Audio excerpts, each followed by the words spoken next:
19h, 20h, Time Sport avec Bilal Nelman sur Beurre FM. On se la touche. 18h, 19h, c'est Time Sport sur l'antenne de Beurre FM, toujours en live du lundi au vendredi, comme d'habitude sur la tutosphère, le même nom de cette émission qui est Time Sport, le 01 53 48 3000. Au menu de cette émission, on aura de la Ligue des Champions, et oui, la Ligue des Champions commence dès ce soir, cette édition 2019-2020, sans oublier aussi le Liverpool, le Barça, les Citizens de Manchester City, le PSG versus contre le Real Madrid, et aussi encore le fameux Napoli qui rencontreront les Reds de Liverpool. On n'oubliera pas le défi des Lillois dans cette fameuse Ligue des Champions. Oui, ils effectuent leur retour. On verra ça de près aussi, sans oublier les Guns de Lyon. Restez donc à l'écoute et bien cramponnés de Beurre FM. La partie commence. Go go, Time Sport. Time Sport.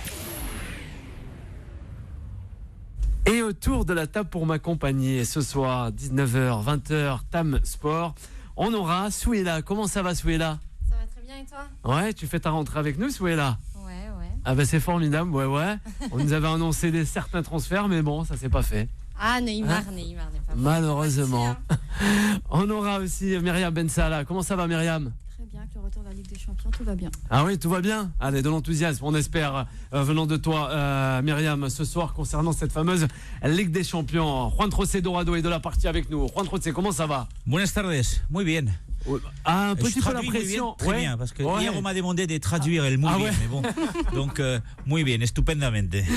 Voilà, il est toujours avec nous. Il nous apporte le soleil dans ce fameux studio de Beurre FM. C'est le coach Tolé. Comment ça va? Impeccable. Ouais. Très bien. Tranquillement. Kamel Aïd Keraï de la partie El Presidente. Comment ça va, Kamel? Ça va très bien, Bilal. Heureux et enchanté d'être parmi vous et un bonsoir à nos auditrices et nos auditeurs. Qu'on n'oublie pas, le 01 53 48 3000 pour réagir, notamment sur cette large page Champions League. On est en compagnie aussi de notre réalisateur, un petit clin d'œil, lui aussi, il est fervent supporter du ballon rond, Yanis. Comment ça va, Yanis? Mais oui, Yanis, participe avec nous à cette émission. Ça va et toi, Bilal? Eh oui, ça va. Des fois, il n'est pas tout à fait d'accord avec les consultants, quelquefois. Et on va le faire réagir plus souvent, Yanis. Ça, c'est promis. J'entends, comme dirait l'équipe, des dingueries des fois. Ouais, c'est dinguerie, c'est pas faux. Eh ben, tu es permis d'ajouter ton grain de sel. Allez, nous, on commence cette fameuse émission avec la Ligue des Champions. Time Sport, le ras-le-bol. Eh oui, Silvinho attend plus de ses joueurs, c'est ce qu'il a dit, sur la durée. Livrer une performance égale pendant 90 minutes. Après 3 matchs sans victoire en Ligue 1, l'entraîneur brésilien de l'Olympique Lyonnais, arrivé cet été, souhaite que son équipe reste concentrée jusqu'au bout. Pour son entrée dans cette fameuse Ligue des Champions, la coupe aux grandes oreilles face au Zénith Saint-Pétersbourg ce mardi. Le match justement a débuté. Le parfum de l'Europe va-t-il permettre à ces Olympiens de retrouver cette stabilité tactique qu'on a pu apercevoir durant le début de la Ligue 1 Conforama, qui leur font tant défaut jusqu'à aujourd'hui? On t'écoute. Oui, c'est là. Alors, où est là? Je pense que ça va être difficile pour Lyon, clairement. Elle a l'effectif. Oui, il y a l'effectif, mais là, on part sur une Ligue des Champions. On n'a pas Nabil Fekir. Je pense qu'il va son transfert, on va le sentir là en début de Ligue des Champions. Ça va être assez compliqué, je pense, pour Lyon. Ouais, Lyon, ce début de Ligue des Champions pour toi, Myriam. Bien souvent, en championnat, on constate que l'Olympique Lyonnais réussit face à des grosses équipes. C'est pas faux. Et après, contre les équipes plus moyennes, le niveau baisse un peu, peut-être un problème de concentration des joueurs. Donc on verra ce soir le vrai niveau de Silvinho, surtout que lui il est expérimenté vu qu'il a gagné la Champions League en 2009 avec le Barça, donc il a l'expérience du terrain et du haut niveau, donc ça peut être que salvateur pour l'Olympique Lyonnais. Juan José Dorado, c'est lyonnais. Ils ont intérêt à réagir, parce qu'après ce début des championnats un peu catastrophique, en face, ils n'ont pas une grosse équipe. Déjà parce qu'il y a Malcon qui est la vedette de cette équipe, mais qui ne joue pas parce que blessé. Mais c'est une équipe qui est beaucoup plus rodée que Lyon. Ils sont déjà à la 9e journée des championnats, en tête du championnat. Donc une équipe il n'a pas des grosses figures emblématiques comme ça, mais qui effectivement est très compliqué. Donc ils ont intérêt quand même, les Lyonnais, à mettre les bouchées doubles pour effectivement entrer en force avec cette entame de Champions League, puisque faut pas non plus oublier qu'il y a Benfica, il y a aussi Leipzig. Donc il y a des équipes qui peuvent vraiment faire la surprise, et s'ils se retrouvent aujourd'hui coincés ou piégés par le Zénith, ils vont vraiment avoir du mal par la suite. Le coach Tollet, réaction, on vous laisse réagir. Toute la difficulté de ce groupe où, moi j'entendais dire que Lyon avait un coup à jouer, mais en même temps tu peux terminer premier ou quatrième de cette poule. Avec le Zénith, comme l'a dit Juan José, qui reste sur un titre de champion, qui est une équipe plutôt solide, avec notamment leur attaquant, la Djoubia, devant, qui déménage. Notamment il a mis Marcelo dans l'axe, il a titularisé Marcelo pour apporter un peu de hauteur et répondre dans les duels notamment. Mais voilà, après tu débutes la Ligue des Champions, ils ont cette expérience du très très haut niveau, ça fait je crois 16 années de suite, mais en même temps depuis 5-6 ans ils ont un peu du mal, notamment à domicile. Ils ont réussi quelques coups d'éclat avec City. Faut rentrer dedans là, faut prendre les 3 points parce que c'est important pour la suite. Mais Zénith, c'est pas une mince affaire. Hein. Oui, mais quand même, on est l'Olympique Lyonnais. Zénith, c'est pas une mince affaire, mais quand même l'Olympique Lyonnais. Mais c'est une équipe quand même avec une grosse expérience, avec des joueurs d'expérience dont on voilà. Ouais, mais l'Olympique Lyonnais a l'expérience qu'il faut. L'Olympique Lyonnais. Est-ce qu'ils ont les joueurs d'expérience qu'il faut? Je suis pas sûr. En tout cas, il y a des cadres qu'il faut. Non? Je suis pas sûr. Ouais. Alors moi, sincèrement, Bilal, on marche sur la tête. Sincèrement, au-delà de la Ligue des Champions, on marche sur la tête. Sylvinho nous dit qu'il faut que ces joueurs ils jouent pendant 90 minutes à ce niveau-là, mais il se fout de la gueule il se fout de qui celui-là? Il se fout de qui? Il nous apprend quelque chose? Tous les entraîneurs du monde voudraient que leur équipe joue tout le temps au meilleur niveau à 90 minutes. Moi, le problème de Lyon, je l'ai dit depuis le début sur cette antenne, c'est Sylvinho, c'est entraîneur. Pour moi, c'est un lapin de l'année, quoi. Je veux dire, c'est un débutant, il ne connaît rien au foot. Excusez-moi, il connaît rien au foot. Le problème, là, on a l'impression que les années se suivent et se ressemblent. Le problème de Lyon l'année dernière, c'était quoi? C'est qu'ils jouaient contre les grosses équipes, ils battaient Manchester City, etc. Et quand ils jouaient en championnat contre des petites équipes, ils perdaient. Là, ça fait 5 matchs de championnat, c'est la même chose. Tout le monde s'est enflammé sur les 2 premiers matchs, ils vont être champions. Là, 3 matchs, c'est-à-dire que depuis qu'il a repris l'équipe, depuis qu'il a travaillé avec cette équipe, il n'a pas ciblé le problème qui était l'année dernière. Il met n'importe quel connaisseur de football, il sait très bien. Là, il n'a pas réussi à résoudre le problème. C'est-à-dire qu'il n'a pas réussi à résoudre le problème. Pour moi, Sylvinho, c'est comme si demain il serait capable de nous ramener un joueur pied carré, nous l'appeler Carigno et nous le vendre à 50 millions d'euros. Je veux dire, c'est une supercherie ce type-là. C'est-à-dire on voit vraiment le bout de truc. On a cru en lui, Kamel. Non, c'est la vérité. Ouais. Après, quand tu vois les matchs, Bilal, il a pas résolu les problèmes. Je veux dire, il a résolu aucun problème de Lyon. C'est la même première journée de Ligue des Champions. C'est les mêmes problèmes qu'avec Genesio. Voilà, c'est le même problème. Oui, ils vont se sublimer en Ligue des Champions, il n'y a pas de problème, ils vont se sublimer. Oui, mais c'est que du blabla. Quand même. Myriam Benzala, réaction à la suite de cela. C'est pas l'homme de la situation, c'est Sylvinho peut-être. Bien sûr, selon Kamel. Pour Myriam, mais pourquoi derrière, il y a Juninho, il ne faut pas l'oublier. Juninho, c'est un débutant. Grand monsieur du football. Il signe des autographes dans les centres commerciaux, oui, c'est un super directeur sportif. Et moi, j'espère pour l'Olympique Lyonnais, parce que pour l'indice UEFA qui est très important aussi, j'espère qu'ils vont rééditer l'exploit de 2010 et qu'ils iront aussi loin, voire atteindre la finale s'ils avaient arrêté. Oui, ils vont la gagner la Ligue des Champions. Il faut espérer. Il faut s'améliorer. Il est certain qu'il faut s'améliorer par rapport à ce qu'ils ont montré lors des premières journées des championnats. Ils ont fait 2-2 contre Amiens. Mais arrêtez. Mais écoute tout ce que tu veux, mais il faut s'améliorer. C'est l'opportunité de s'améliorer. Peut-être effectivement qu'ils ont moins d'expérience au nombre des matchs joués en Champions League pour les Lyonnais, mais en même temps, je pense que la qualité du championnat français est supérieure à celle du Zénith, et donc à ce niveau-là, aujourd'hui, même si ça va être compliqué, ils vont être capables de se sublimer quelque part, parce qu'encore une fois, s'ils ratent ce premier match, c'est un groupe qui paraît comme ça, parfois peut-être simple, tu peux terminer premier ou quatrième, mais en fait c'est un groupe compliqué justement quand tu peux terminer premier ou quatrième. C'est un groupe, il faut pas laisser aller le match, il faut pas faire comme Marseille parfois et partir ailleurs, parce qu'alors là tu prends un paquet derrière, c'est fini. Ouais, on fait des one shot, quand même. Moi, je suis d'accord avec Juan José. Oui, c'est pareil. D'accord. Là, ouais, les filles, elles sont d'accord. Mais on va dire qu'on connaît rien en Afrique. J'ai appris quelque chose et je vais dormir comme un ange. Adversaire. Lyon va gagner la Ligue des Champions et va aller en finale. On n'a pas dit que Lyon allait gagner la Ligue des Champions, mais Paris arrêtez de jouer. Ils peuvent montrer un beau visage.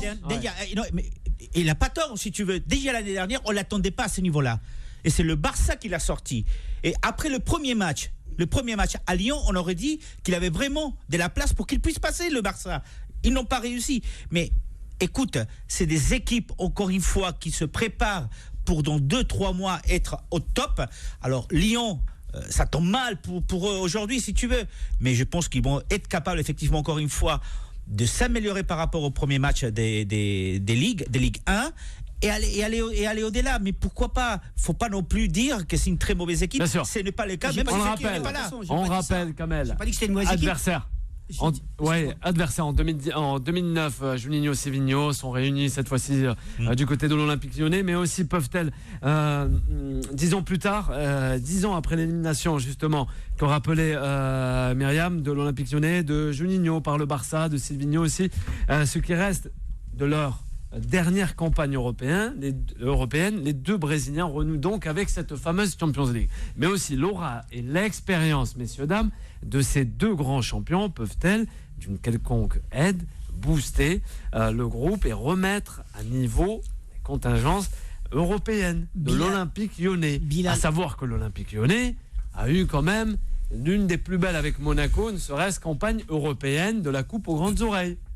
C'est parce qu'ils ont des noms brésiliens qu'on les enfonce comme ça. Ils ont des... ils ont des belles chemises. Ils vont faire la Fashion Week. Non mais attendez, ils ont aucune expérience. Elle est déjà passée, je crois. Non, elle va passer au mois de septembre. Sincèrement, Bilal, ils ont une expérience en tant que footballeur, c'est indéniable. Mais ni Silvinho, je vais le répéter à nos amis lecteurs et nos amies lectrices, et certains de nos consultants, parce qu'on a l'impression qu'il a... Silvinho, il n'a jamais entraîné, il n'était jamais entraîneur de sa vie numéro 1. Parce que numéro 2, c'est facile. Il y a pas entraîneur numéro 2, c'est être animateur d'un club med. C'est facile d'être entraîneur numéro 2, il n'y a pas de problème. Jamais été entraîneur numéro 1, d'accord? Juninho, il n'a jamais été directeur sportif parce qu'on nous dit tous, oui, les directeurs sportifs, on nous parle de Campos, tout ça, faut avoir d'expérience, ça. Mais là, un Brésilien qui arrive qui n'a aucune expérience, on l'encense, on a l'impression qu'ils vont gagner la Ligue des Champions. Donc, moi, l'équipe, c'est une belle équipe de Lyon, il n'y a pas de problème. Dire le contraire, ça serait ne rien connaître au football. Mais les deux capitaines, Juninho, Silvinho, moi je vous le dis et je le redis, ça ne fonctionnera pas, je vous le dis, parce qu'il manque totalement d'expérience. On l'a vu, il n'est pas capable de régler un problème qui était latent depuis l'année dernière sur ses 5 premiers matchs de championnat. Et il nous sort, faut que mon équipe elle joue bien pendant 90 minutes. Waouh! Franchement, il a révolutionné. Hein. Alors, je pense qu'il faut être on aura Myriam aussi, celui-là. Avec Silvinho. Est-ce qu'on l'a été avec Genesio? Avant de juger, il est quand même resté 3 saisons, même si il a dit faciès avec Genesio, c'est un autre problème. Je pense qu'il faut être patient avec Silvinho. Et puis Kamel, les entraîneurs numéro 2 sont en général eux qui préparent les séances, qui ont une influence assez importante. Pourquoi? Si. Parce que les entraîneurs... Attends. Tu as été coach, j'ai été coach. Tu sais aussi bien que moi que les adjoints, tu le sais que ce sont les véritables bras droits. Parce que c'est pas les adjoints qui tranchent, c'est pas les adjoints qui font l'équipe, c'est pas les adjoints qui ont la pression, c'est le numéro 1. L'adjoint, il est là pour réconforter les joueurs qui jouent. Non, mais non, il est là pour animer les séances. Regarde Saint-Etienne. Oui, et alors, c'est qui t'avait Gasset? Voilà, et Printemps. Gasset qui a permis et à Laurent Blanc et en équipe de France et au Paris Saint-Germain notamment de gérer. Je te jure que quand t'es entraîneur numéro 2, tu dors beaucoup mieux que quand t'es entraîneur numéro 1. Je suis pas sûr, chez les pros, je suis pas sûr. Soyez là, une réaction avec Myriam aussi. Je suis d'accord avec Myriam un peu que l'expérience de ces joueurs en tant qu'entraîneur, ça peut pallier le manque d'expérience des joueurs, et de toute façon on verra ça ce soir après le match, on verra qui a raison, qui a tort. Non, ils jouent pas sur un one shot. Ils ont l'année dernière, ils ont pas besoin de Silvinho et de Juninho pour aller battre Manchester City chez eux. Alors, Myriam Benzala, on écoute. Ça c'est des one shot. Merci Souela la trèche. Juste une question, pourquoi est-ce si difficile de soutenir les clubs français et d'y croire un jour à la victoire? Ah ben nous on y croit. Moi j'y crois, à la victoire du Paris Saint-Germain ou même de Lyon.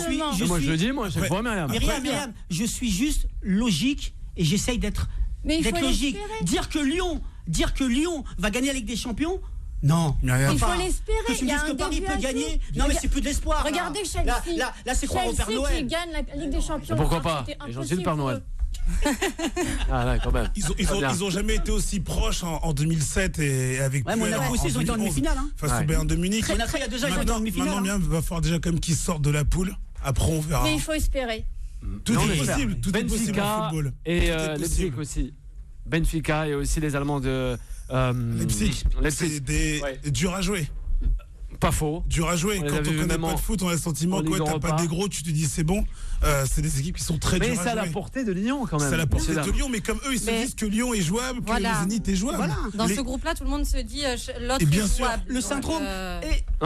Rappelons-nous, sans excusez ma virulence, mais ça c'est plus de la passion. Le syndrome de Lyon, c'est quoi? Le syndrome de Lyon, c'est quoi? C'est qu'ils se subliment contre les grosses équipes. Si ça avait été Manchester City, Manchester United, Barcelone, peut-être que je vous aurais dit. Mais au moins Lyon se sublime comparé à d'autres clubs français. Mais là, ils vont pas se sublimer. Pourquoi? Parce qu'ils vont penser que Benfica, Leipzig, c'est de l'acabit de Bordeaux, de Amiens. Et je vous dire, ils vont pas se sublimer parce que leur problème, c'est ça. Ils ne jouent que contre les gros, contre les petites équipes. C'est ce qui s'est passé en championnat l'année dernière. C'est vrai ou c'est pas vrai? Moi, je dis des bêtises. Ouais. Voilà. Donc là, ça va être pareil. Vous allez voir. Après ça, Champions League quand même, c'est autre chose. Hein. Ils savent quand même qu'ils sont dans une grande compétition et qu'ils doivent montrer un visage, que les supporters français les attendent, que ce soit les supporters, peu importe du PSG ou de Marseille ou quoi, ils savent que ce soir. Mais tous les amoureux du ballon rond regardent. Voilà. Même à Lorient, on va regarder le match et on va attendre que Lyon nous montre un beau visage. T'as raison, il y a la fameuse phrase de Silvino, il faut que mes joueurs jouent à un haut niveau pendant 90 minutes. Myriam, on termine avec Myriam. C'est tout ce que tu as retenu. Myriam, rapidement avant la pause. Juste tout comme le père Paris Saint-Germain, Monsieur Aulas fait venir Juninho pour gagner des compétitions européennes, pas seulement pour la Ligue 1 ou la Coupe de France. Vous restez avec nous, chers auditeurs et auditrices de Beurre FM, le 01 53 48 3000 pour réagir avec vos consultantes et consultants de l'émission Time Sport. À de suite. Time Sport revient dans un instant. Beurre FM, 19h-20h. Time Sport avec Bilal Nenman.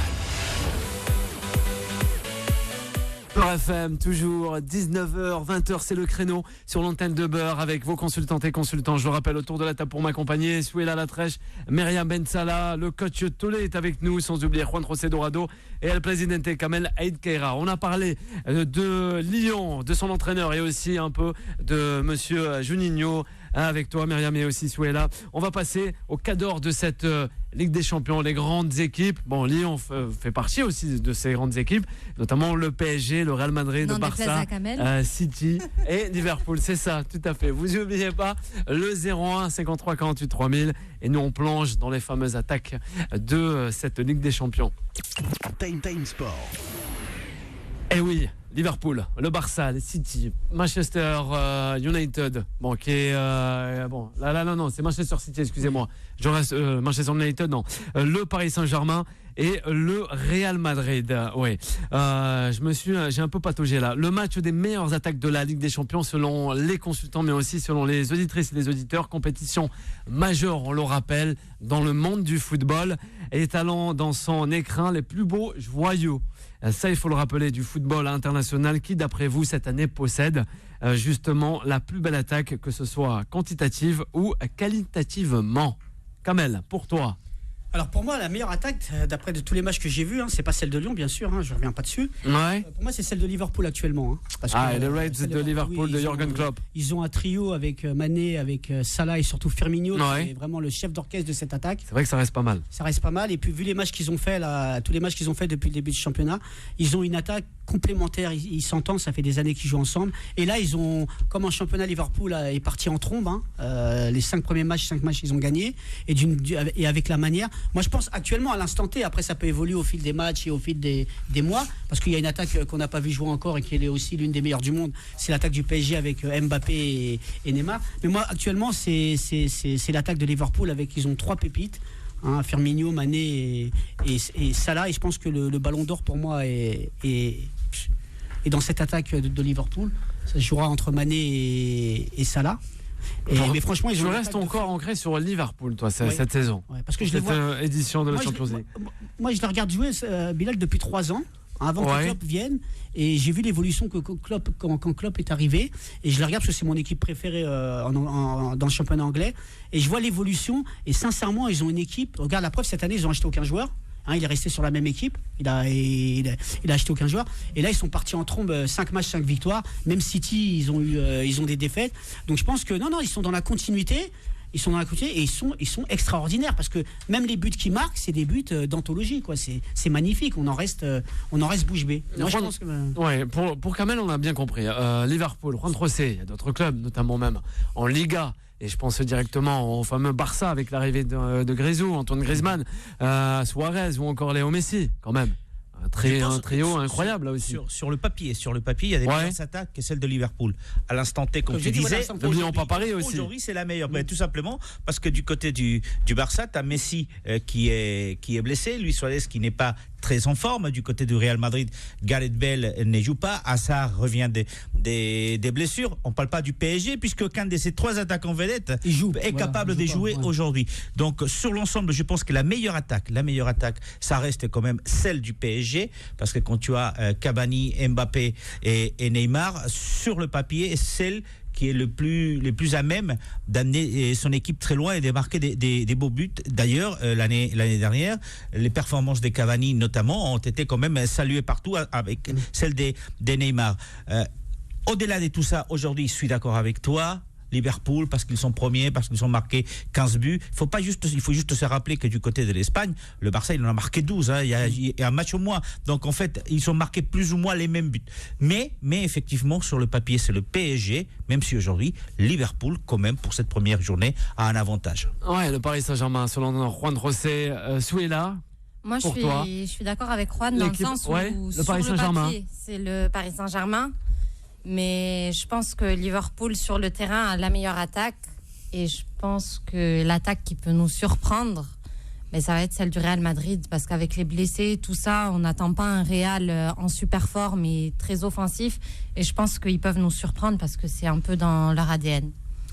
Oui, le Real Madrid, on l'oublie parfois, mais on reviendra justement demain sur ce fameux match entre le Paris Saint-Germain et le Real Madrid qu'on a un peu tendance à oublier, n'est-ce pas, Juan José? On a un peu dénigré, si je peux me permettre. Il faut pas oublier non, mais je sais pas, on dirait que le Real Madrid est passé à un Real Madrid la saison dernière, c'est une saison ratée. Ouais. Il y a le retour de Zinedine Zidane. Pas faux. Il y a son départ et son retour la même année. À la fin. L'absence de Cristiano Ronaldo. Vous voulez faire partir Gareth Bale qui ne part pas. Vous ne voulez pas récupérer James Rodriguez et vous devez le récupérer. Et qui fait des merveilles en ce moment. Vous voulez faire venir d'autres attaquants et vous n'arrivez pas à les faire venir. Et puis Hazard est blessé. Non, mais c'est vrai, c'est encore une attaque qui vaut des leurs. Mais encore aujourd'hui, je te dis, sur le papier, celle du PSG. Ouais. S'ils arrivent à jouer ensemble, parce qu'on parlait souvent. Le Paris Saint-Germain fait très peur. C'est pas tout à fait compatible. Parfois non plus avec Kylian Mbappé aussi. Mais c'est la meilleure attaque sur le papier. Ouais. Selon Juan José Dorado, donc faire attention au Paris Saint-Germain de Neymar, de Cavani ou encore Kylian Mbappé. Oui, ça fait des merveilles ce trio-là. On n'oublie pas le score entre Lyon en 31e minute face au Zénith, toujours 0-0. Voilà, ça c'est pour Nabil qui nous suit et qui regarde bien ce match-là. N'oubliez pas qu'on parlera aussi d'un certain Jonathan Bamba qui fera, on l'espère, des merveilles ce soir 21h du côté de l'Ajax Arena à Amsterdam. Claude, pour toi, ton attaque? Celle de City. Eh oui, Pep Guardiola et ses hommes. Avec Agüero, Silva, Sterling et surtout derrière tu as De Bruyne et David Silva qui sont repositionnés en milieu relayeur mais qui sont avant tout de formation des joueurs offensifs. Et en termes de milieu de terrain, c'est ce qui se fait quasiment de mieux en termes d'organisation, de pourvoyeur de ballon, pour moi. Maintenant, après, c'est extrêmement compliqué comme question, parce qu'on a cité le Paris Saint-Germain, on oublie même la Juve avec Cristiano Ronaldo, avec Higuaín qui est revenu. Tout va dépendre de ce qui va se passer. Le Liverpool aussi, qui est l'équipe, je pense, offensive la plus sous-cotée pour moi. Parce qu'il y a, clairement, je pense qu'il y a des joueurs d'origine non brésilienne et non européenne dans cette quand même pas. C'est une vérité. Quand même pas. Si, on le sait. Mais après, c'est délicat, ça reste quand même délicat. Mais pour moi, celle de City, ouais. Elle n'est pas décriée, l'attaque de Liverpool. Elle n'est pas décriée, mais dès qu'il s'agit de parler de récompense, lorsque tu as une équipe qui a gagné avec des champions, qui a fait 2 finales, dont une gagnée. Si tu n'appelles pas Igno, tu passes avec des joueurs qui ont eu des stats assez impressionnante en première ligue, qui puisait censé être l'un des meilleurs championnats du monde. Ah, là, il n'y a plus personne. Si Mané s'appelait Maninho, il serait ballon d'or. Clairement. Si Salah il s'appelait Salinho avec une chemise blanche, il serait ballon d'or aussi, comme Silvinho. Mais bon, on peut changer le nom. On sait comment ça se passe, malheureusement. Igno à la fin. Quand même pas, non. Myriam, après Manchester City de coach Tollé, selon toi? Ce serait plutôt le FC Barcelone, juste le pour Barça. voir le duo avec Griezmann et Messi. Qu'on a tellement décrié, on s'est tellement moqué de Griezmann que j'aimerais que ce duo, enfin ce trio avec Suarez soit étincelant et qu'il nous fasse rêver. Ouais. On s'est pas moqué d'Antoine. Je pense que c'est plus de Dembélé que de Dembélé. Selon Suela. J'ai vu le match contre Valence. J'étais content de mes moqueries parce qu'il a rien fait. À parcourir le long et tracer des lignes, il a rien fait. Je vous le dis, c'est votre avis, c'est pas le mien. Comment? Ouais, justement, on est là pour en débattre, Myriam. C'est ton avis, on a différents avis. C'est ça. C'est facile de critiquer les joueurs tout le temps. Griezmann, il mérite sa chance, et celui-là, c'est un passionné. Depuis le temps qu'il voulait aller au Barça, il s'est surpassé pour y aller et atteindre son rêve. Aujourd'hui, il le fait et j'espère qu'il va réussir. On l'espère en tout cas. Moi, en tout cas, ce sont des Français qui a réussi une intégration. C'est jamais évident, historiquement, pour les Français de s'imposer à Barcelone. Son intégration, même s'il a raté son match, elle est plutôt réussie. Je trouve, moi, j'avais vu le match contre le Betis Séville, impressionnant. Juan José était en Espagne. Juan José concernant Griezmann. Ce qui est logique, puisqu'il a toujours joué en Espagne. Donc il n'y a pas voilà. Mais il s'est bien acclimaté quand même. Pour revenir à Myriam, il s'est bien acclimaté. Griezmann est allé pour gagner la Champions League. Alors c'est vrai qu'il peut compter sur 2 joueurs quand même d'expérience. On parle de Messi, qui encore peut-être qu'il va jouer aujourd'hui, on n'est pas sûr. Luis Suarez a 32 ans tous les deux, donc effectivement des joueurs d'expérience. Ansu Fati, 16 ans dont on parle. On voit quelqu'un qui est capable de venir chambouler un peu le système.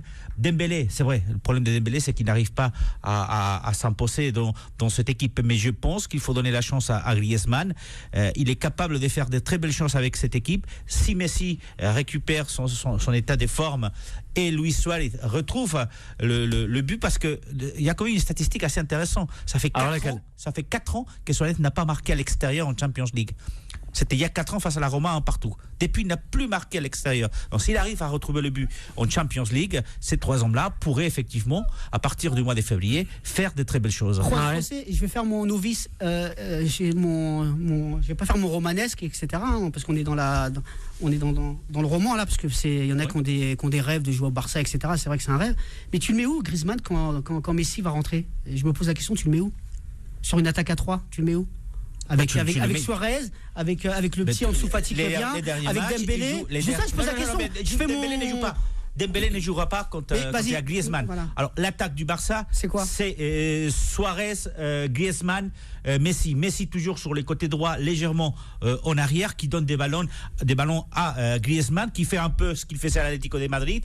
Il remonte en vitesse à partir de quelques mètres en arrière, et devant t'as Luis Suarez qui est un renard des surfaces et c'est le jeu du je posais la question parce que j'ai l'impression d'être bête. Je pense qu'avec Suarez restera comme un point d'ancrage, et puis après Messi et Griezmann auront comme la liberté de permuter sur les côtés, ce qui fait la force du Barça. D'accord. Justement, joueur d'une attaque. Ça va être le futur ballon d'or. Moi j'ai pas dit ça. Ouais, Kamel. Alors messieurs, s'il vous plaît. Faut tenir jusqu'au mois de novembre. Jouir d'une attaque 5 étoiles, tout feu tout flamme, comme on le dit. Est-ce pour autant un gage qui s'opère et aussi un automatique de toucher le Saint Graal de cette fameuse Ligue des Champions? Pour vous, les meilleures attaques les plus brillantes raflent-elles la mise à la fin? Souhela, alors? Non. Non. Comme le PSG. Comme le PSG, exactement. Malheureusement. Là, comme on a dit, sur papier, ils ont l'une des meilleures équipes. Mais sur le terrain, on va voir ce que ça va donner. Et j'ai l'impression qu'avec cette équipe du PSG, ce qui les pénalise tout le temps, c'est le manque d'expérience. J'ai l'impression vraiment que c'est ça qui fait la différence face aux autres équipes. Est-ce que c'est le manque d'expérience ou c'est le manque de supplément d'âme? Tu sais, moi j'ai le sentiment, quand je vois le Paris Saint-Germain jouer alors en poule, ils excellent, et puis on a le sentiment qu'ils vont la gagner au mois d'octobre-novembre. Par contre, dès que tu arrives au stade des matchs à élimination directe, on a le sentiment qu'il manque ce truc. Mais voilà, c'est cette expérience-là que je parle, dans le sens où dès qu'ils arrivent à des matchs éliminatoires, En fait, ils ont peur. Coach Tolé, on appelle ça dans le football, dans le football, dans le sport de haut niveau, on appelle ça la gestion des émotions. Ouais. J'ai l'impression qu'ils ne savent pas gérer cette peur-là. Pourtant, les joueurs, ils ont les joueurs d'expérience qui ont déjà connu, qui ont déjà gagné des coupes. Oui, mais on mise tout sur des jeunes qui n'ont jamais gagné. Mais ça se passe pas comme ça, Claude. Moi, je sais. Moi, je pense qu'il y a. Parce que quand tu traverses un ravin, il y a un filet. Tu vas le traverser tranquillement, mais quand on enlève le filet, c'est comme les matchs à élimination directe, on appelle la gestion des émotions. N'oubliez pas, cette année, le PSG a quand même 8 recrues. Il faut les intégrer. Hein. 8, c'est pas rien. On en parlera demain du Paris Saint-Germain. Joueurs qui arrivent. Il faut quand même. On va passer à un autre match. S'il vous plaît, messieurs, dames, un autre match beaucoup plus intéressant aussi que celui du Paris Saint-Germain face au Real Madrid. Je parle bien sûr du Napoli face à Liverpool. Time Sport, la victoire. Ouais. Il y en a marre du PSG. On parle un peu de Lyon, on voit aussi des Lillois, parce que aussi après, moi, je vais me faire jeter par les Lillois et les Lyonnais.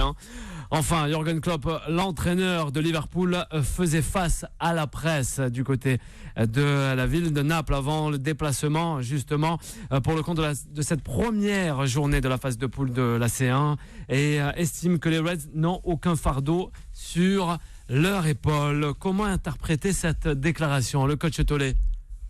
Comment interpréter, c'est enlever. Ça t'a fait bugger à toi aussi. Non, mais enlever une simple pression. Après, ils sont tenants du titre. On sait pertinemment que c'est extrêmement attendu au tournant. Les Reds. Bien sûr qu'ils sont attendus au tournant. C'est compliqué de rééditer la performance de la saison dernière, quoi qu'il reste quand même sur 2 finales. Maintenant, voilà, il va falloir. Ils seront encore au rendez-vous. Mais c'est clair qu'ils seront encore plus attendus, mais il y a quand même une âme, il y a quand même quelque chose depuis que Klopp est arrivé à Liverpool qui en font quand même une force collective assez impressionnante. Juan José, sur ce match. C'est un entraîneur les Napolitains. Parmi les meilleurs. Et il est face à Carlo quand même, faut le rappeler, ne l'oubliez pas. Oui, d'accord, mais effectivement, rappelez-vous, pas la finale gagnée. L'année d'avant, la saison d'avant, ils avaient raté sa Champions League. Et il est resté là. C'est quelqu'un qui était très apprécié, c'est un entraîneur très apprécié dans le vestiaire. Il a la faveur de tous ses joueurs. Et donc, comme tu dis, il enlève la pression. C'est un premier match, c'est face à Naples, c'est face à Ancelotti, tout ce que tu veux. Mais nous, on a gagné, oui. Et alors ? Il est conscient, et c'est le message qu'il a toujours fait passer avec ses équipes, et même en Allemagne, quand il était à Dortmund, c'est de toute façon, une fois on a gagné, après on a perdu. Dans le sens où il faut regagner. Et donc, il faut jouer à nouveau, il faut recommencer à 0. Et là, je crois que les joueurs, effectivement, de Liverpool l'ont compris. Alors, la question que je me pose, c'est, je suis un peu surpris de la forme physique de ce Liverpool aujourd'hui. Je les trouve trop bien physiquement pour un début de saison, pour une équipe comme ça. Je me dis que peut-être, là, ils ont un coup à jouer face à Naples, mais est-ce que dans 2 mois, dans 3 mois, ils vont être capables de tenir ce rythme parce que c'est assez compliqué. Je suis un peu surpris quand même. Moi je pense. Kamel. Ils sont ce qu'il faut se dire, c'est que c'est la même équipe que l'année dernière. Donc ils sont sur la lancée, sur la continuité de leur victoire en Ligue des Champions. Et comme tu disais, Bilal, par rapport aux attaques, et c'est pour ça que je mets une pièce sur Liverpool, parce que Liverpool, ils sont devenus Liverpool. Grâce à leurs attaquants, mais surtout depuis l'arrivée de Van Dijk derrière. Dès que Van Dijk, ils ont recruté Van Dijk, tout le monde disait 100 millions d'euros, etc. Mais moi, actuellement, il en vaut pas 100, il en vaut 200. Et depuis qu'il arrive à Liverpool, il a stabilisé l'équipe. Il a fait en sorte que les attaquants ne soient pas obligés de marquer 5 buts pour gagner. Parce que généralement, ils gagnent 2-0, 2-1, etc. Et donc, il y a un équilibre entre la super attaque de Liverpool et la défense et le milieu. Mais je pense qu'on ne gagne pas avec une belle attaque. Même aussi forte soit-elle. S'il n'y a pas un équilibre défensif, on ne gagne pas. Donc, moi, je pense que Liverpool... Regardez Manchester City, ils viennent de perdre Emery Laporte. J'ai regardé le match du championnat, là. C'était les défenseurs, là, Otamendi, etc. Ils ont fait des bourdes et des bourdes. Donc, ils n'ont plus de défense à Manchester City. Donc, c'est pour ça qu'ils commencent à perdre. Alors, je pense qu'il ne suffit pas d'avoir une bonne attaque, coach. Alors, justement, Lyon, je crois... Ouais, ça a bougé de côté de Lyon. Lyon face au Zénith. C'est le Zénith qui a ouvert le score. Par l'intermédiaire de... Grâce à un but de Azmoun sur une passe de Dzuba. Donc, 1-0 pour le Zénith. Vous restez avec nous, chers auditrices et auditeurs de Beurre FM. On revient rapidement avec vous pour entamer la page aussi concernant le fameux match qui opposera l'Ajax d'Amsterdam face au Lillois, le LOSC. A de suite. Beurre FM, 19h-20h, Time Sport avec Bilal Nenman. Beurre FM, 19h-20h, Time Sport avec Bilal Nenman. Et de retour sur l'antenne de Beurre FM, toujours en live jusqu'à 20h, 19h, 20h, c'est l'heure de Tam Sport du lundi au vendredi, le 01 53 48 3000. On n'oublie pas, on vous fait remporter, on les annonce à chaque fois sur les réseaux sociaux, notamment sur le compte Twitter de l'émission Tam Sport. Des vêtements à gagner avec notre partenaire No Public, vraiment en pagaille des vêtements, et aussi des magnifiques livres de sport aux éditions Solar et Talent. Nous avons parlé donc de Lyon, mais aussi après on a parlé de Jürgen Klopp avec ce Napoli-Liverpool dans cette Champions League édition 2019-2020. On va s'attarder sur notre club français et j'aimerais bien donner du temps à ces Lillois, justement, ces Dogs après les Gones. Allez, on va s'attarder justement parce qu'il le faut. L'Ajax Amsterdam, on aimerait bien y croire, Myriam, mais on va y croire. Pourquoi pas, sur les Lillois et laisser de côté les Parisiens, hein? Ouais, j'y croirais, mais pour toutes les équipes françaises. Ouais, on est supporters. Ça ne changera pas déjà pour l'indice UEFA parce que on a 3 clubs français engagés en Ligue des Champions. Alors quand on voit l'Angleterre, l'Espagne, l'Italie et l'Allemagne, ils en ont 4. Ça serait bien d'avoir une 4e équipe en course. Bon, on est fait mieux que le Portugal, il y en a 2. Ah, ça serait difficile. Mais ce serait bien pour nous, pour nos clubs. Puis, j'espère, c'est une fabuleuse aventure pour Galtier et ses hommes, c'est mérité de là où ils viennent. Ouais, mais il ne faut pas que des aventures, il faut aussi des sacres. Et nous, on n'en a pas l'habitude d'avoir des sacres en France. Par contre, je ne parlerai pas de retour pour Lille. Je parlerai de retour pour des grandes équipes comme Marseille qui a marqué l'histoire de la compétition et qui a gagné en 93, par exemple, et qui a fait 2 finales de Ligue des Champions et 3 finales de Ligue Europa. Enfin, c'est 3. Et pour ces grandes équipes qui ont marqué, je parlerai de retour. Pour Lille, c'est une poursuite, c'est grâce à leur performance au championnat qu'ils en sont là. Pour moi, c'est pas un retour, c'est une bonne chose, c'est une bonne nouvelle pour le football français, mais c'est en espérant qu'ils réussissent cette phase de poule. Le bon début de saison des Dodge et cette attitude insouciante peuvent-ils quand même permettre d'aborder des rencontres sans pression? Celui-là, pareil pour toi, les hommes de Galtier. Sans pression, je pense pas. Il n'a jamais la pression, Jonathan Bamba.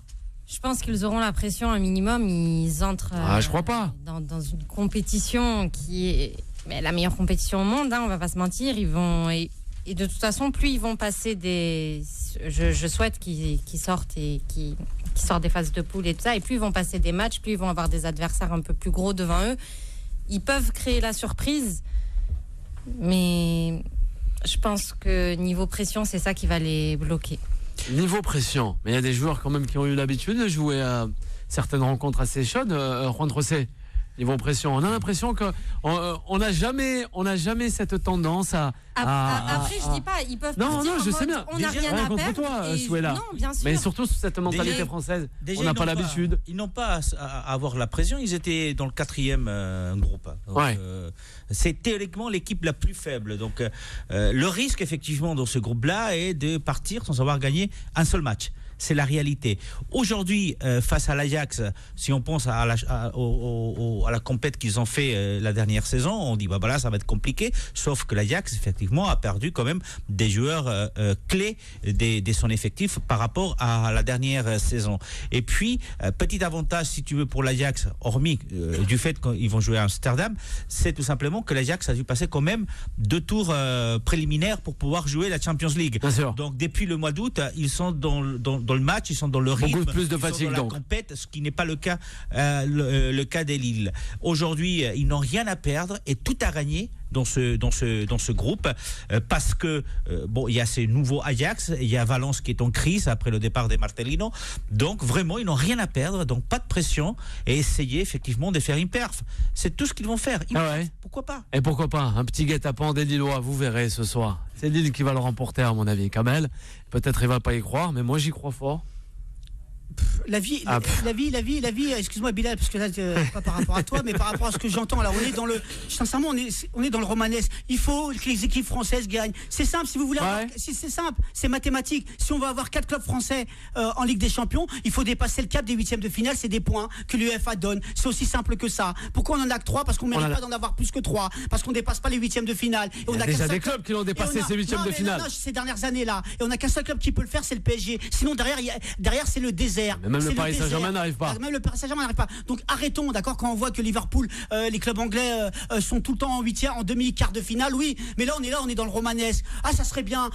Supportons les Français. Non, on n'est pas là dans le truc. Mais bien sûr, mais il faut quand même. Supporte, bien sûr. Bien sûr, je vais supporter. Mais bien sûr, on va supporter les clubs français. Mais après, soyons logiques, soyons objectifs. On peut pas dire que Lyon va gagner la Ligue des Champions parce qu'on est plein d'espoir. À ce moment-là, Amiens va être champion de France parce que je suis un Amiens. J'y crois. Moi, on y croit. Je suis né à Amiens. Et on respecte aussi. Donc soyons logiques. Moi, je dis que Lille, malheureusement, est tombé dans le groupe le plus difficile, avec l'Ajax, Chelsea, Valence. Moi, je pense que le but de Lille, c'est de se faire plaisir. Déjà, les supporters, ils vont se faire plaisir parce qu'ils vont recevoir chez eux 3 belles équipes. Ils vont se faire plaisir. Et ils vont pour faire un score aussi. Non, c'est les lois. Non, mais quand je parle plaisir, je parle bien sûr. Pour participer à cette campagne européenne, on est d'accord. Il faut aussi gérer pour les Lillois. Ça sera aussi le championnat, Ligue des Champions et le championnat. C'est ça qui sera. Mais moi, je pense que pour eux, ça va être que du plaisir. Alors, ça va être que du plaisir. Et on revient à Mariam. Justement, Kamel, c'est pour cela que faut s'attendre à ce que Lille joue de manière décomplexée. Ce que j'ai dit, oui. Et que justement, il y a possibilité de faire. Ils n'ont rien à chose. perdre. Donc quand on n'a rien à perdre, généralement, on peut gagner. Oui, voilà, ils n'ont rien à perdre. Tu joues pas contre des gros cadors, tu joues contre des équipes d'expérience, certes, mais qui sont à la portée. Je pense que Lille va en embêter plus d'un dans ce groupe. Je pense que tout est possible. Ils peuvent très bien sortir de la poule. C'est jouable. C'est jouable. Oui, c'est jouable. Ouais. Myriam, concernant ces Lillois. Je pense que ce soir, c'est la chance de Lille, c'est que l'Ajax Amsterdam a perdu ses 2 grands joueurs. Ils ont été vendus au mercato dernier, et ça, c'est aussi une chance. Ça c'est vrai, mais il faut savoir que l'Ajax a l'habitude, si tu veux, de perdre. Mais Lille aussi a perdu son meilleur. Et puis ils ont l'habitude. Si je peux me permettre, Lille aussi a perdu son meilleur attaquant, Pépé. Pour revenir à l'Ajax, a l'habitude de toute façon de perdre toujours les 2-3 meilleurs joueurs et a l'habitude toujours de le remplacer par des joueurs à fort potentiel. Donc ça, c'est pas un problème. Et ça, c'est le risque des grandes équipes qui ont des beaux joueurs, et ils partent après. C'est leur. Pas de pression, encore une fois, pas de pression. Jouer décontracté. C'est leur chance. Il le faut. Jouer pour jouer. S'ils ne sont pas qualifiés parmi les 2 premiers, personne ne va leur dire vous avez raté votre Champions League. S'ils arrivent à se qualifier en Europa League, ils auront réussi quand même quelque chose d'important pour eux. Jouer. Encore une fois, l'Ajax joue depuis le mois d'août et on compète, donc peut-être beaucoup plus rodé que ne l'est Lille. Mais au-delà de ça, allez-y. On termine avec toi, Myriam, concernant Lille. J'irai plus loin que Lille. Le jeu se fera essentiellement par les joueurs et par leur talent, mais aussi au coaching des entraîneurs, parce que le mental est très important. Le discours d'avant-match est aussi très important, et l'environnement autour des joueurs est aussi très important. Et plus les joueurs seront sereins et seront ensemble, vraiment soudés, prêts à la guerre entre eux, plus ils iront loin. Justement, rapide, c'est la fin de cette émission. Allez, coach. T'as quand même que 4 joueurs qui ont que la Ligue des Champions avec Lille. Donc, à un moment, le manque d'expérience, il risque d'être fatal pour les Lillois. Fatal. Combien de joueurs avaient ce niveau d'expérience quand Marseille avait remporté la première Ligue des Champions des clubs français? Il y a des joueurs qui avaient déjà disputé la finale. On dirait un grand poète, tant qu'il y a la vie, il y a de l'espoir. Combien? Vous êtes défaitistes, c'est pas bien. La dernière rubrique de cette émission. Time Sport, le mode pressing. On l'a pas vu arriver justement, lui, mais nous, on attendait bien mieux. Défaite pour la première de Diego Armando Maradona à la Gimnasia La Plata pour sa première à la tête de ce club, justement de La Plata, lanterne rouge du championnat argentin. Maradona s'est incliné à domicile face au Racing Club Avellaneda, justement 2-1, excusez-moi. Diego arrive dans un état déjà physique inquiétant et sans vraiment de référence en tant qu'entraîneur. Que peuvent attendre les supporters justement de lui, Rontrosé? Alors la première chose, on dit Avellaneda. Avellaneda, oui, j'aurais dû te laisser prononcer, voilà, mais on n'a rien compris, merci de me corriger. J'ai essayé, ça fait rien, mais tu fais bien de le rappeler. Vas-y. Au-delà de ça, qu'est-ce qu'on attend? C'est quand même pathétique, parce que Diego Armando Maradona a été un grand joueur, mais il a complètement raté sa vie d'après. Donc, il n'a jamais été un grand entraîneur et il ne le sera jamais. Alors, c'est bien, il a toujours ce terre des grands joueurs, on l'aime, on l'adore du côté de l'Argentine, mais je pense qu'il devrait sincèrement réfléchir à laisser le football aux professionnels, parce que ça fait très longtemps qu'il ne l'est plus. Le coach de Tolé, soyez là, quand même.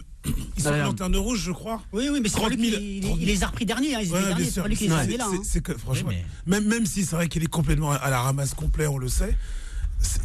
Quand tu vois quand même l'aura qu'il a de ramener 30 000 socios. Bon, c'est Diego Maradona aussi, hein. C'est Maradona. Mais après. Il se fait tatouer la tête de Diego sur son crâne. Suela. Rapidement, Suela. C'est un grand joueur, mais après, je pense pas qu'il sera un grand entraîneur. C'est un des meilleurs joueurs de tous les temps que tu dis c'est un grand joueur. C'est Maradona, quoi. C'est un des meilleurs joueurs de tous les temps, tu dis c'est un grand joueur. Oui, c'est un grand joueur, l'un des meilleurs de tous les temps, mais il fera pas comme Zidane ou des joueurs comme ça. Alors, Kamel. Oui, non, mais c'est Maradona. En Argentine, c'est plus qu'un joueur. On peut mal, je vais pas dire ça, mais c'est un dieu vivant, quoi, en termes de football. Et c'est vrai que 30 000 spectateurs sont venus le voir. C'est mieux que même Silvino, il a pas fait autant à Lyon. Donc c'est vraiment quelqu'un de formidable. Et c'est vrai qu'il a raté je suis d'accord avec toi, Juan. Il a raté sa vie d'après avec en tant que coach. C'est dommage. Mais bon, il donne de l'espoir, il y a de l'engouement autour de lui, il y a tout ce qu'il faut. Il se passe toujours quelque chose avec lui. Il faut dire à nos auditeurs que si ce club est dernier, c'est pas lui qui les a mis derniers. Myriam. Moi, je verrais plutôt le verre à moitié plein, comme on dirait. Parce que, grâce à Maradona, il y a une couverture médiatique qui est très importante pour ce club à l'échelle internationale. Et puis les stades seront pleins, donc c'est très bien pour les bénéfices du compte du club. Et puis c'est un passionné, que voulez-vous, il sera là jusqu'à la fin, il sera sur un terrain, il vit pour le football, il meurt pour le football, et dans un monde il n'y a que le sport, il y a beaucoup de sport business, ça fait du bien de voir un passionné. Maradona aussi, c'est un footballeur business. Mais une pensée aussi pour Gabriel Batistuta qui s'est fait opérer récemment de la cheville.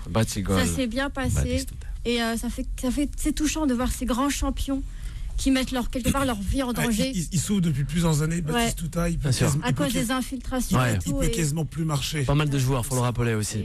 Un grand merci à Myriam Ben Salah, sans oublier aussi Suela Latrèche, Kamel Inkera d'avoir été avec nous, Juan José Dorado et Coach Tolé. On se donne rendez-vous demain à partir de 19h jusqu'à 20h et la suite des programmes sur l'antenne de Beurre FM. Merci. Retrouvez Time Sport tous les jours de 19h à 20h et en podcast sur beurrefm.net et l'appli Beurre FM.